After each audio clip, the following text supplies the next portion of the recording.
प्रणाम, आप सब देख रहे बनी ब्लॉग अनप्लग्ड रंजीत यादव। देखिए अभी हमारे भैया प्रमोद प्रेमी यादव जी के शूटिंग दिल्ली में बहुत ही अच्छा लोकेशन पे और बहुत ही प्यारा सॉन्ग के हो रहा बा। भैया ये गाना कब तक आई जौन गाना का शूटिंग हो रहा बा आपके बहुत बड़ा सेट सॉन्ग सबके गाना बीच में ये आई हमारे एम्स म्यूजिक से।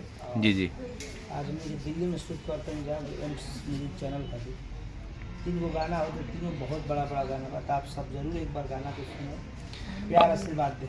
अभी भैया वो गाना आइल बा प्रमोद प्रेमी इंटरटेनमेंट से बड़ा बढ़िया गाना आइल बा शेर हई सोना।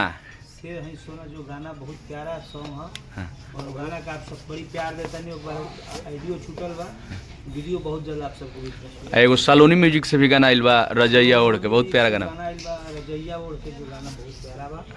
प्यार दीजिए, आशीर्वाद दीजिए, सुनिए उस गाने। थैंक यू भैया। और देखिए अभी हम दिल्ली के लोकेशन पे हैं। प्रमोद प्रेमी यादव भैया का बहुत ही अच्छे गाने का शूटिंग हो रहा है दिल्ली के बहुत ही अच्छे लोकेशन पे। प्रियांशु थोड़ा दिखाओ तो, और बाबू इधर और भी बने जा लोकेशन पे हमारे भाई जितेंद्र जी, म्यूजिक का ऑनर। आप सब भी जितना भी गाना आइल बा भैया के बहुत कहत खुशी होता है कि जो भी गाना आइल बा पहले के गाना सब रील पर ट्रेंड कर रहा। अभी गाना एगो गाना 36 नवंबर में तू नंबर अपन बदल दिया इंस्टाग्राम पर ट्रेंडिंग नंबरिंग में ट्रेंडिंग कर रहा बा। ओकरा खातिर आप सबके दिल से धन्यवाद जे हमरा भैया प्रमोद प्रेमी यादव जी के आप सब इतना प्यार दे रहा बानी।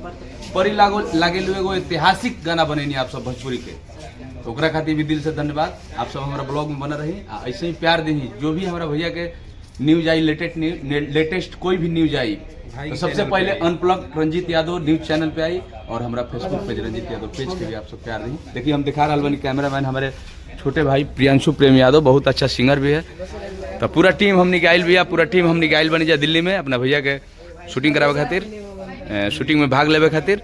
प्रियांशु कुछ तू भी बोलो। नमस्ते प्रणाम, हम प्रियांशु प्रेमी और भैया के चैनल के आप सब बहुत सारा प्यार आशीर्वाद दीजिए। आप सभी के जितना भी लेटेस्ट न्यूज है प्रमोद प्रेमी या प्रेमी टीम से जुड़ल हर खबर सबसे पहले अगर कोनो चैनल एगो तोरो गाना आइल बाबू ददरी मेला घुमा दी पा आवता गाना बोल दो ओकर बारे में। अभी हमार रंगदारी वाला सॉन्ग आ रहल बाटे बलिया के ऊपर, बागी बलिया के ऊपर। तो आप सब बहुत सारा प्यार आशीर्वाद दिए। और ये हणे प्रमोद प्रेमी यादव भैया के शिष्य और हमने के छोट भाई प्रियांशु प्रेमी, बहुत ही अच्छा सिंगर ऑलराउंडर हणे जी। हाँ देखिए अभी शूट हो रहा बा, बहुत ही अच्छा लोकेशन बा, बहुत बढ़िया गाना का शूटिंग हो रहा बा। तो आओ प्रियांशु कुछ और बोली चैनल के बारे में। अब कैमरा देव हम अपने भाई प्रियांशु प्रेमी के। तो आप सबसे भी हम बता दिया चाहते नहीं कि जे भी हमारे भाई दोस्त मित्र और प्रमोद प्रेमी यादव भैया से प्यार करोला, जे भी श्रोता हमके देख और सुन रहा बा हमरा अनप्लग्ड रंजीत यादव चैनल पे, ये भैया चैनल के सब्सक्राइब